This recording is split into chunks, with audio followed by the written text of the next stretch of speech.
बिस्मिल्लाहिर्रहमानिर्रहीम नहमदुहु व नुसल्ली अला रसूलिहिल करीम अम्मा बाद। सूरत निसा का सिलसिला चल रहा था, तो आज सूरत निसा की आयत नंबर 53-54 से शुरू करेंगे। इस आयत नंबर 53 में अल्लाह रब्बुल इज़्ज़त ने हज़रत इब्राहीम अलैहिस्सलातु वस्सलाम की आल को जो फ़जीलत अता फ़रमाई है उसका ज़िक्र किया गया है कि हमने इब्राहीम अलैहिस्सलातु वस्सलाम की आल को किताब, हिकमत और उन्हें बादशाहत अता फ़रमाई है। देखिए, हज़रत इब्राहीम अलैहिस्सलातु वस्सलाम ये अल्लाह रब्बुल इज़्ज़त के पैगम्बर थे और हम जिन्हें जद्द अमजद भी कहते हैं। हज़रत इब्राहीम अलैहिस्सलातु वस्सलाम के दो बेटे थे जो नबी थे। एक हज़रत हाजरा अलैहिस्सलातु वस्सलाम से थे जिनका नाम हज़रत इस्माइल था, और एक हज़रत सारा से थे जिनका नाम हज़रत इसहाक था। हज़रत इसहाक से भी आगे नस्ल चली और हज़रत इब्राहीम से भी आगे नस्ल चली। हज़रत इसहाक के बेटे फिर आगे याकूब हुए, वो भी अल्लाह ताला के नबी थे। ये इसराइल याकूब का एक लक़ब है, या इब्रानी ज़बान का लफ्ज़ है। या इसराइल का माना है अल्लाह का बंदा। तो बनी इसराइल जो है उनकी निस्बत हज़रत याकूब अलैहिस्सलातु वस्सलाम की तरफ है। जो बनी इसराइल है ये हज़रत इसहाक की औलाद से है। तकरीबन बनी इसराइल में 3000 के करीब पैगम्बर तशरीफ़ लाए, कम व बेश 3000 के करीब पैगम्बर तशरीफ़ लाए। हज़रत याकूब अलैहिस्सलातु वस्सलाम थे, फिर उनके बेटे हज़रत यूसुफ़ अलैहिस्सलातु वस्सलाम हैं, और फिर उसके बाद हज़रत दाऊद अलैहिस्सलातु वस्सलाम, हज़रत मूसा अलैहिस्सलातु वस्सलाम, हज़रत ईसा अलैहिस्सलातु वस्सलाम। ये सारे नबी जो हैं ये हज़रत इसहाक की औलाद से हैं। तो यहूद, क्योंकि ये बनी इसराइल से थे, हज़रत मूसा अलैहिस्सलातु वस्सलाम को मानने वालों को भी यहूद कहा जाता है। तो इनकी ख्वाहिश ये थी कि क्योंकि इन्होंने अपनी किताबों में तौरात और ज़बूर में ये पढ़ चुके थे कि जो नबी आखिर ज़मान एक आएंगे और उनकी बड़ी फजीलत है, वो सैयदुल अंबिया होंगे। तो इनकी ख्वाहिश थी कि नबी आखिर ज़मान भी वो हमारी नस्ल से यानी इसहाक अलैहिस्सलातु वस्सलाम की लड़ी से आए। लेकिन अल्लाह रब्बुल इज़्ज़त ने नबी आखिर ज़मान को हज़रत इस्माइल अलैहिस्सलातु वस्सलाम की नस्ल से भेजा। तो हज़रत इस्माइल अलैहिस्सलातु वस्सलाम की नस्ल से सिर्फ़ एक नबी, और वो नबी आखिर ज़मान सल्लल्लाहु अलैहि वसल्लम तशरीफ़ लाए, और हज़रत इसहाक से कम अज़ कम व बेश 3000 के करीब अंबिया तशरीफ़ लाए। तो जब नबी आखिर ज़मान सल्लल्लाहु अलैहि वसल्लम बनी इसराइल से नहीं आए बल्कि आले इस्माइल से तशरीफ़ लाए, तो यहूद उस वक़्त से हसद और बुग़्ज़ करना शुरू कर दिया है। मुसलमानों से हसद शुरू कर दिया, बुग़्ज़ शुरू कर दिया है। हसद क्या चीज़ है, और इसी चीज़ का तज़किरा कुरान मजीद में ज़िक्र किया गया कि यहूद क्या करते हैं, ये हसद करते हैं। और कुरान मजीद में मुख्तलिफ़ मकामात पर ज़िक्र किया, बल्कि यहाँ तक ज़िक्र फरमाया कि जो यहूद है ये कभी तुम्हारे दोस्त नहीं हो सकते और ना ही तुम इन्हें अपना कभी दोस्त बनाने की कोशिश करना। तो हसद किसे कहते हैं? हसद कहते हैं, एक आम सा माना में इसका अगर इसको देखा जाए तो दिल में कुढ़ने का नाम हसद है, कि दिल में कुढ़ते रहना। किसी की अच्छाई, किसी की खूबी या किसी की तरक्की को देखें तो उसकी अच्छाई, खूबी और तरक्की को देख कर दिल के अंदर कुढ़ते रहना, इसको हसद कहते हैं। हदीस मुबारका में हसद की बहुत ज़्यादा मज़म्मत आई है। आप सल्लल्लाहु अलैहि वसल्लम ने, एक हदीस मुबारका में आता है, आप सल्लल्लाहु अलैहि वसल्लम ने फरमाया कि इय्याकुम वल हसद, इय्याकुम वल हसद, कि तुम बच्चों किससे? हसद से। फ़इन्नल हसद याकुलुल हसनात, फरमाया कि हसद जो है नेकियों को ऐसे खा जाता है कमा ताकुलुन नारल हतब, जैसा कि आग खुश्क लकड़ी को खा जाती है। और इसी तरह एक दूसरी हदीस में आता है, जनाब रसूलुल्लाह सल्लल्लाहु अलैहि वसल्लम ने फरमाया कि ला तबागज़ू, और फरमाया कि बुग़्ज़ ना रखो आपस में, वला तहासदू, और तुम हसद ना करो, वला तदाबरू, और ना तुम एक दूसरे से पीठ फेरो। फरमाया कि कूनू इबादल्लाह, बल्कि तुम क्या हो जाओ? अल्लाह के बंदे हो जाओ। कूनू इबादल्लाह इख्वानन, ऐ अल्लाह के बंदे तुम आपस में भाई भाई बन जाओ। वला यहिल्लु लिमुस्लिमिन, और नहीं है किसी मुसलमान के लिए हलाल कि अन यहजुरा अखाहु फौक़ सलास, कि वो अपने किसी मुसलमान भाई से 3 दिन से ज़ायद कता ताल्लुक़ करे। तो इस हदीस मुबारक में आप सल्लल्लाहु अलैहि वसल्लम ने वज़ाहत से फरमाया है कि वला तबाग़ज़ू, कि किसी से बुग़्ज़ नहीं रखना, वला तहासदू, किसी से हसद भी नहीं रखना, वला तदाबरू, और किसी से रूह गिरदानी भी, यानी किसी से पीठ फेर ले और किसी से अलग हो जाए, ऐसा भी नहीं करना। और फिर फरमाए कि कूनू इबादल्लाहि इख्वाना, ऐ अल्लाह के बंदे आपस में भाई भाई बन जाओ। और किसी एक भाई के लिए जायज़ नहीं है कि वो 3 दिन से ज़ायद अपने किसी दूसरे मुसलमान से कता ताल्लुक़ करे। अब यहाँ ये जो हदीस बयान की गई है, हम कई दफ़ा ऐसा होता है कि किसी छोटी छोटी बात में आपस में नाराज़ हो जाते हैं और कई अरसा एक दूसरे के साथ बोलते तक नहीं है। तो इसमें ये शरन जायज़ नहीं है। हाँ, अगर आपस में कोई नाराज़गी है तो एक दूसरे से मुआफ़ी मांग ली जाए और एक दूसरे की गलती कोताहियों को मुआफ़ कर दिया जाए और फिर अपने ताल्लुक़ को बरकरार रखा जाए।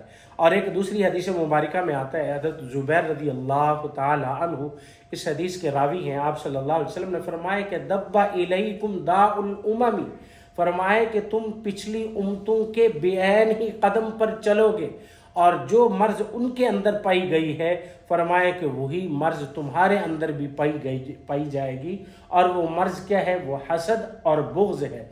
और फरमाए कि यह हसद ऐसी है कि जो मूंढने वाली है, हालिका, कि जो मूंढने वाली है। वला तकुल हालिकत शार, फरमाए कि मैं ये नहीं कहता कि ये बाल मूंढने वाली है, बल्कि फरमाए कि ये दीन को मूंढने वाली है। यानी आदमी जितना भी दीनदार है और जितना भी नेक और पारसा है, लेकिन जब उसके अंदर हसद जैसी बीमारी आ जाती है तो वो उसकी दीनदारी को ख़त्म कर देती है। वो उसकी नेक क्यों, उसकी वजह क्या है? देखें, जब दिल में हसद आता है तो फिर खुद ब खुद गीबत जैसा गुनाह होता है। किसी महफिल में बैठेंगे तो उसकी गीबत करना शुरू कर देंगे, और गीबत करना दर हकीकत अपनी नेकियों को ख़त्म करना है। कुरान मजीद में अल्लाह रब्बुल इज़्ज़त ने वज़ाहत से फरमाया कि क्या तुम पसंद करते हो अपने मुर्दा भाई के गोश्त खाने को? हरगिज़ तुम इस बात को पसंद नहीं करते, तो फिर फरमाए कि गीबत को क्यों पसंद कर सकते हो? तो इसलिए फरमाए कि इस हसद से, बोझ से इंसान से आगे और कई सारे गुनाह हो सकते हैं जो इंसान आगे करता रहता है। तो इस आयत के अंदर यहूद के इस हसद को बयान फरमाया, जबकि अल्लाह रब्बुल इज़्ज़त ने उनको भी इल्म और हिकमत अता फरमाई। तौरात और ज़बूर और तौरात और इंजील में हिकमत है, तौरात में अल्लाह ताला ने हिकमत और इल्म बयान किया है। और इसी तरह कुरान मजीद में हिकमत और इल्म दोनों को अल्लाह रब्बुल इज़्ज़त ने इकट्ठे फरमा दिया है। और जैसे उनको बादशाही अता फरमाई, ऐसे जनाब रसूलुल्लाह सल्लल्लाहु अलैहि वसल्लम को भी अल्लाह ताला ने बादशाही अता फरमाई। अब इसके बाद अगली आयत में अल्लाह रब्बुल इज़्ज़त ने हुक्म फरमाया मुसलमानों को। ये आयत सियासत के लिए है, सियासतदानों के लिए, हुक्मा के लिए है। ये आयत जो अहले इक़्तिदार और साहिब इक़्तिदार आदमी हैं, ये उनके लिए है। फरमाए कि तुम अमानत को अदा करो। आयत नंबर 57 में अल्लाह रब्बुल इज़्ज़त ने फरमाया कि तुम अमानत को अदा करो और अपने फैसले इंसाफ की बुनियाद पर करो। अब इस आयत का शान नुज़ूल क्या है? देखें, हदीस मुबारका में आता है रसूलुल्लाह दो शान नुज़ूल इसके बयान किए गए हैं। एक को रिवायतन ज़ाइफ़ कहा गया है। वो जो रिवायतन ज़ाइफ़ कहा गया वो ये है कि रसूलुल्लाह सल्लल्लाहु अलैहि वसल्लम के ज़माना में एक यहूदी और एक मुनाफिक के दरमियान आपस में किसी बात पर इख्तलाफ हो गया। और मुनाफिक ये चाहता था कि हम अपना ये फ़ैसला एक यहूदी के पास ले चले, और वो काब बिन अशरफ है उसके पास ले चले। और यहूदी की ख्वाहिश ये थी कि हम ये अपना फ़ैसला जनाब रसूलुल्लाह सल्लल्लाहु अलैहि वसल्लम के पास ले चलें। तो आप सल्लल्लाहु अलैहि वसल्लम के पास फ़ैसला ले गए। आप सल्लल्लाहु अलैहि वसल्लम ने दोनों की बात सुनी, जांच पड़ताल की। फिर उसके बाद आप सल्लल्लाहु अलैहि वसल्लम ने उस यहूदी के हक़ में फ़ैसला किया। अब फिर उसके बाद जब फैसला हो गया, बाहर निकले, तो मुनाफिक जो था वो फिर भी उसके पैदर हो गया, पीछे पड़ गया। भाई हम ऐसे करते हैं, हम अपना फैसला जो है हज़रत उमर के पास ले चलते हैं। क्यों? उसके जहन में ये था कि उमर यहूद के बारे में सख्त हैं, जब उनके पास फैसला ले जाएंगे तो वो ज़रूर मेरे हक़ में फ़ैसला करेंगे। तो यहूदी ने कहा कोई बात नहीं, ले चलते हैं। जब हज़रत उमर रज़ी अल्लाह ताला अन्हु की खिदमत में पेश हुए तो हज़रत उमर रज़ी अल्लाह ताला अन्हु को अपना मसला बयान किया। यहूदी ने कहा कि भाई देखें, हम ये मसला हमारा ऐसे इख्तलाफ हो गया है, और फिर ये हम अपना इख्तलाफ रसूलुल्लाह सल्लल्लाहु अलैहि वसल्लम के पास भी ले गए थे और आप सल्लल्लाहु अलैहि वसल्लम ने मेरे हक़ में फ़ैसला फरमाया, लेकिन इसने कहा कि नहीं हम उमर के पास चलते हैं, तो इसलिए फरमाया कि हम उमर के पास आ गए। और अब जब हज़रत उमर रज़ी अल्लाह ताला अन्हु ने ये सुना तो वो फ़ौरन अपने घर गए और तलवार लेकर आए और आकर उस मुनाफिक का सर कलम कर दिया। फरमाया कि जो रसूलुल्लाह सल्लल्लाहु अलैहि वसल्लम के फ़ैसले को ना माने, उमर उसका फ़ैसला फिर इस तरीके से करता है। तो इस वाक़े को, इस आयत का शान नुज़ूल बयान किया गया, लेकिन हज़रात मुहद्दिसीन ने इस रिवायत को सनदन ज़ईफ़ भी जिक्र किया है।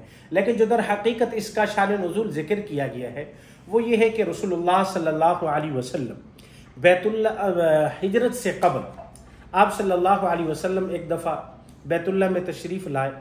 हज़रत उस्मान बिन तलहा ये रिवायत करते हैं, खुद अपना वाक़या बयान फरमाते हैं। यह हज़रत उस्मान बिन तलहा वो है कि जिनके पास बैतुल्ला की चाबी हुआ करती थी, यानी बैतुल्ला के निगाहबान ये थे। ताला इन्हीं के बच्चा, ताला खोलना बंद करना, निगरानी इन्हीं के ज़िम्मे थी। इस्लाम लाने से पहले भी इन्हीं के पास थे और इस्लाम के बाद भी इन्हीं के पास थी। तो हिजरत से कबल हज़रत ये उस्मान बिन तलहा फरमाते हैं कि हम सोमवार और जुमेरात को बैतुल्ला को खोला करते थे और लोग आया करते थे, बैतुल्ला के अंदर नमाज पढ़ते और अपनी दुआएं मांगते, इबादत किया करते थे। तो फरमाते हैं कि एक दिन रसूलुल्लाह सल्लल्लाहु अलैहि वसल्लम हिजरत से कबल बैतुल्ला में तशरीफ़ लाए और उन्होंने आकर मुझसे बैतुल्ला की चाबी तलब की। तो मैंने बैतुल्ला की चाबी देने से इनकार किया और मैंने बहुत सख्त जुमले कहे, जिस पर आप सल्लल्लाहु अलैहि वसल्लम ने उनको बर्दाश्त किया। और उसके जवाब में आप सल्लल्लाहु अलैहि वसल्लम ने फरमाया कि उस्मान, एक वक्त आएगा कि इस बैतुल्ला की चाबी मेरे हाथ में होगी और फिर मुझे इख्तियार होगा कि मैं इस बैतुल्ला की चाबी जिसको चाहूँ उसको अता करूँगा। जब ये बात की तो फिर उस्मान ने कहा कि अगर ऐसा वाकई हुआ तो फिर कुरैश तो जलील हो गए, खुआर हो गए। आप सल्लल्लाहु अलैहि वसल्लम ने फरमाया कि नहीं, उस दिन कुरैश जलील नहीं होंगे, बल्कि कुरैश इज्जतदार और आबाद लोग होंगे। और फिर हज़रत उस्मान बिन तलहा फरमाते हैं कि रसूलुल्लाह सल्लल्लाहु अलैहि वसल्लम तो चले गए, लेकिन मेरे दिल में एक खदशा और मेरे दिल में खटक पैदा रहेगी कि जो रसूलुल्लाह सल्लल्लाहु अलैहि वसल्लम ने फरमाया कि वो वाकई होकर रहेगा। और फिर वाक़या इसी तरह हुआ कि जब आप सल्लल्लाहु अलैहि वसल्लम फ़तह मक्का के मौके पर, मक्का मदीना मुनव्वरा से मक्का मुकरमा पर जब चढ़ाई की, मक्का को फ़तह किया, तो उस वक़्त आप सल्लल्लाहु अलैहि वसल्लम के सामने काफ़ी सारे लोग पेश किए गए। उनमें से उस्मान बिन तलहा भी थे और उन्होंने चाबी आप सल्लल्लाहु अलैहि वसल्लम को पेश की। अब जब वो चाबी आप सल्लल्लाहु अलैहि वसल्लम को पेश की तो उस्मान बिन तलहा फ़तह मक्का के मौके पर इस्लाम ले आए थे। आप सल्लल्लाहु अलैहि वसल्लम ने अब जब ये चाबी पेश की तो उस वक़्त हज़रत अब्बास रज़ी अल्लाह ताला अन्हु की ख्वाहिश हुई कि रसूलुल्लाह सल्लल्लाहु अलैहि वसल्लम ये बैतुल्ला की चाबी मुझे अता करें। क्यों? इसलिए कि बैतुल्ला की खिदमत करना एक बहुत बड़ा एजाज़ था और कुरैश बैतुल्ला की खिदमत, बल्कि इससे कबल कुरैश तो जो दूर दराज से हाजी आते थे उनको वो पानी पिलाया करते थे। ये खिदमत मुस्तकिल कुरैश के ज़िम्मे थी। तो हज़रत अब्बास रसूलुल्लाह सल्लल्लाहु अलैहि वसल्लम के चचा है, इनकी ख्वाहिश हुई कि बैतुल्ला की चाबी मेरे पास रहे, मैं निगाहबान हूँ। और इस ख्वाहिश का इजहार रसूलुल्लाह सल्लल्लाहु अलैहि वसल्लम के सामने किया। तो जब ये इजहार किया तो उस पर ये आयात नाजिल हुई कि फरमाया कि अमानतदार को चाहिए कि वो उसकी अमानत उस तक सपुर्द करे और अपने फ़ैसले इंसाफ के साथ करे। तो रसूलुल्लाह सल्लल्लाहु अलैहि वसल्लम ने हज़रत उस्मान बिन तलहा को बुलाया और फिर फरमाया कि बुलाकर आप सल्लल्लाहु अलैहि वसल्लम ने बैतुल्ला की चाबी दोबारा उन्हीं के हवाले की। और फिर उस्मान बिन तलहा का इंतकाल हो गया। उस्मान बिन तलहा के इंतकाल के बाद फिर उनके एक भाई थे जिनका नाम शेबा था, तो ये चाबी उनके पास रही।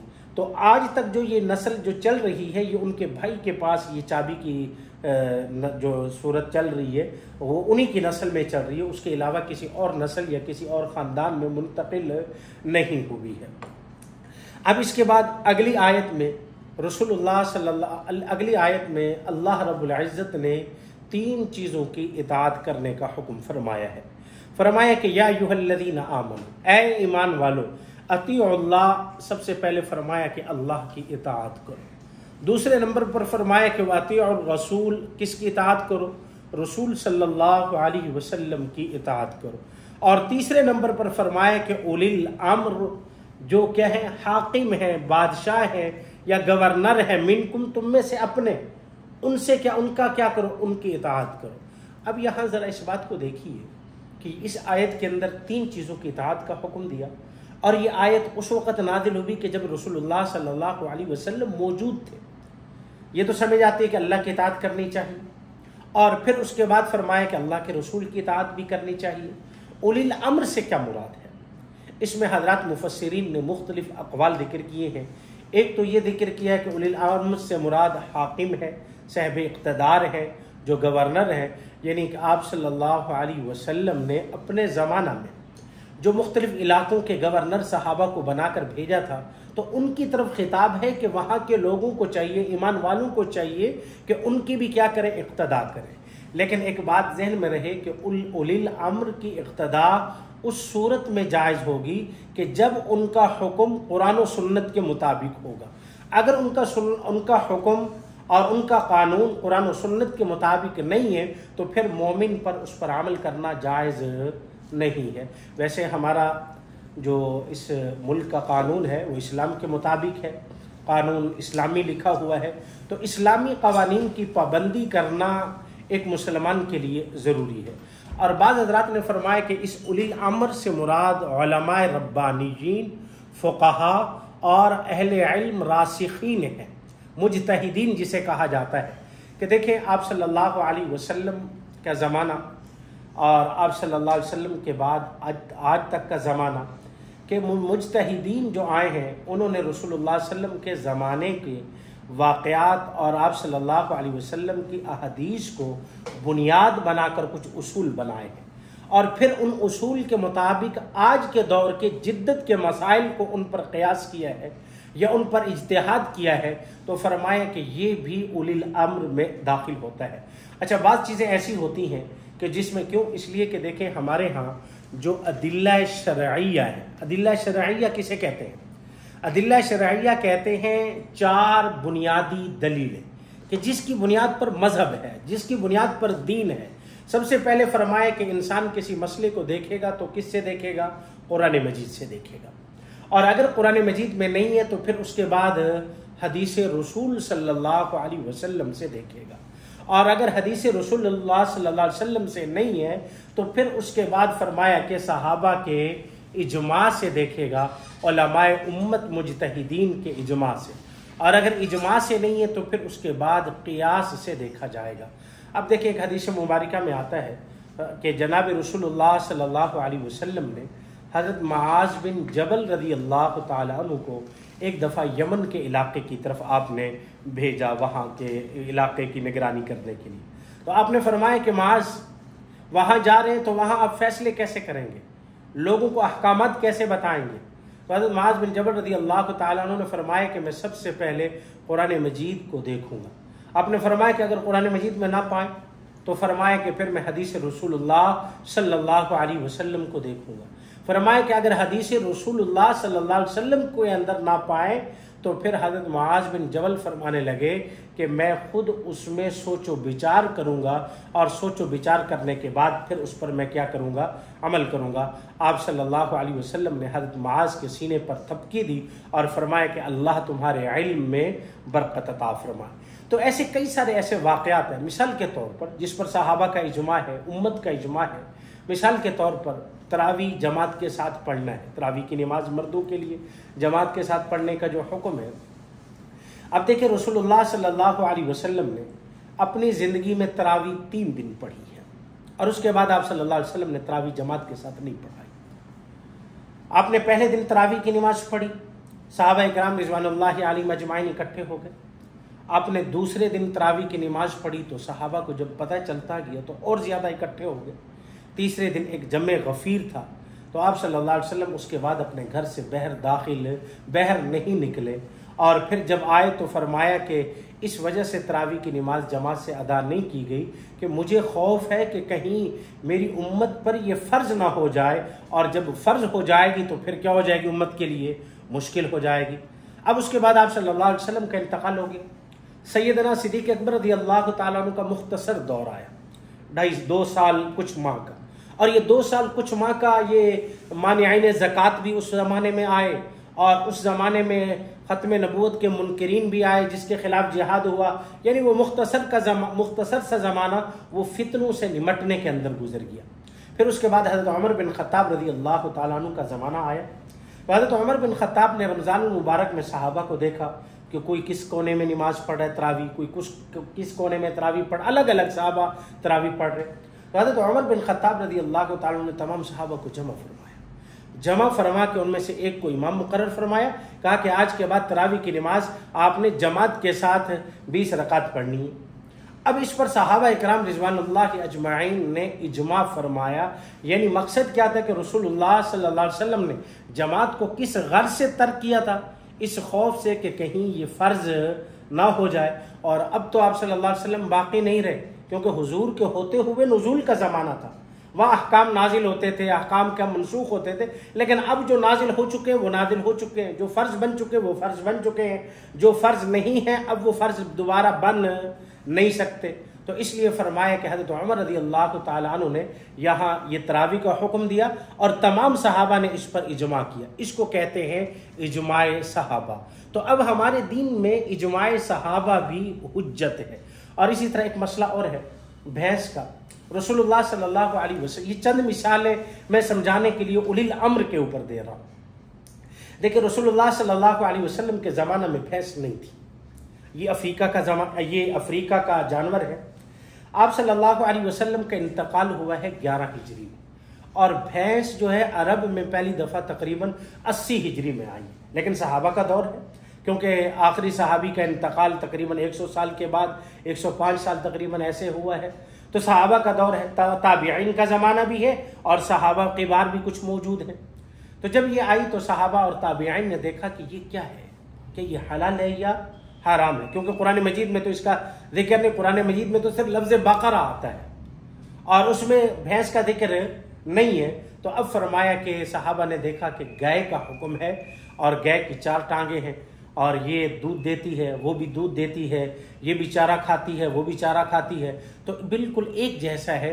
तो सहाबा ने इसको उस पर क़यास करते हुए इसके भी हिल्लत का हुक्म जारी फरमाया। ये है क़यास, जिसे कहते हैं एक ऐसी चीज़ के जिसके हुक्म का इल्म ना हो उसको एक ऐसे उसूल पर क़यास करना, अंदाज़ा लगाना कि जिसका जिक्र कुरान और हदीस में हो और दोनों के दरमियान किसी किस्म का कोई इख्तलाफ या किसी किस्म की कोई दूसरी राय ना हो। तो इस वजह से इसको हलाल करार दिया गया है। इसी तरह एक दूसरा मसला है, वो ये है कि वालिदा, अगर किसी शख्स का इंतकाल हो जाए तो माँ उसकी वारिस होती है, वालिद जो है वो भी वारिस होता है, माँ बाप को 6ठा हिस्सा सुदुस मिलता है।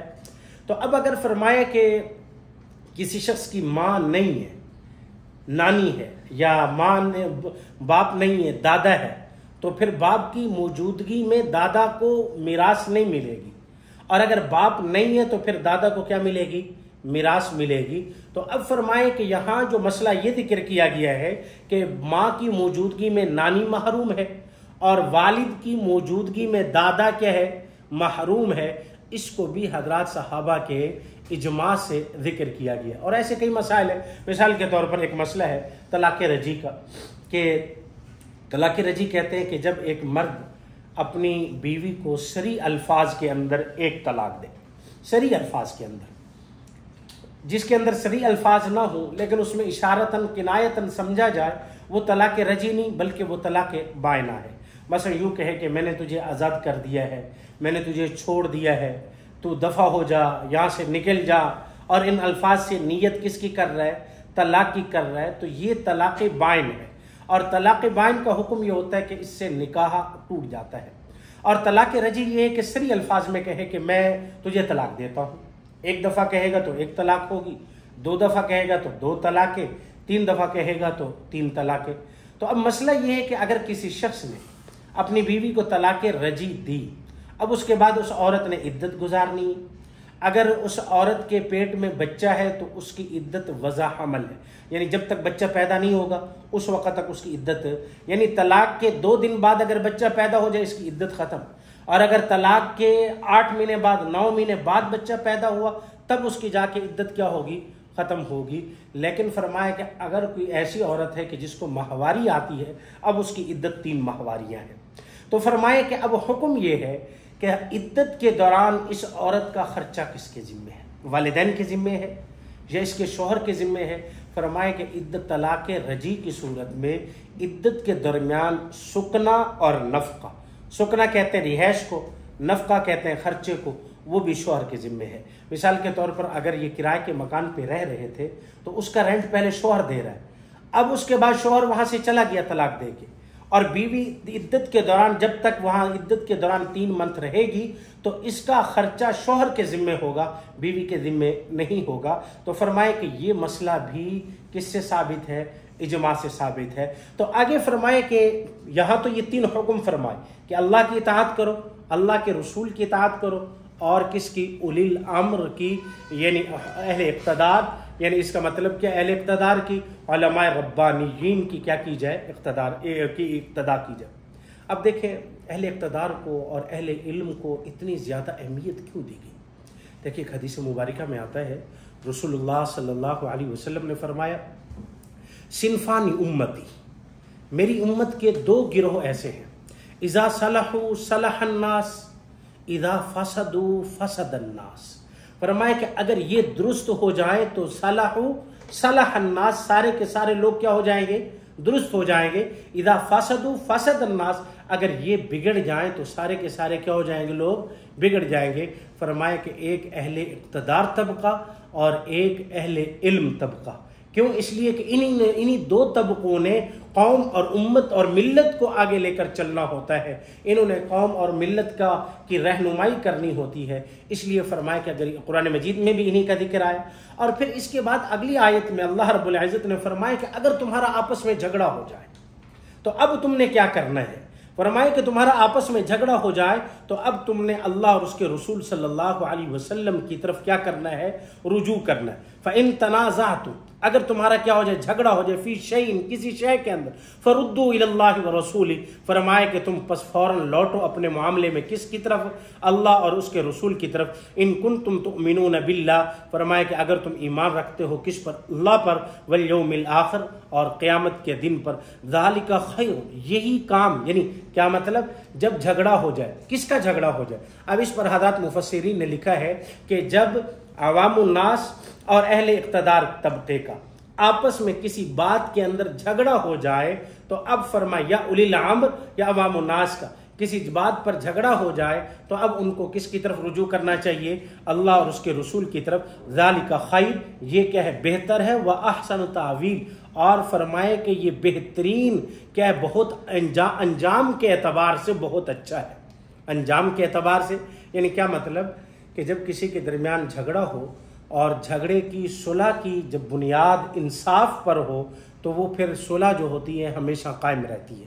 तो इसलिए जब झगड़ा होगा और झगड़े के अंदर हम फैसल और मुनसिफ अल्लाह और उसके रसूल को बनाएंगे तो अब हमारा ये जो हमारी सुलह और हमारा फैसला जो होगा यह हमेशा के लिए कायम और दायम रहेगा। अल्लाह रब्बुल इज़्ज़त से दुआ है कि अल्लाह रब्बुल इज़्ज़त हमें कुरान मजीद को समझ कर फिर इस पर अमल करने की तौफीक अता फरमाए। वमा अलैना इल्लल बलाग। किसी भाई ने कोई सवाल इसके मुताल्लिक करना हो।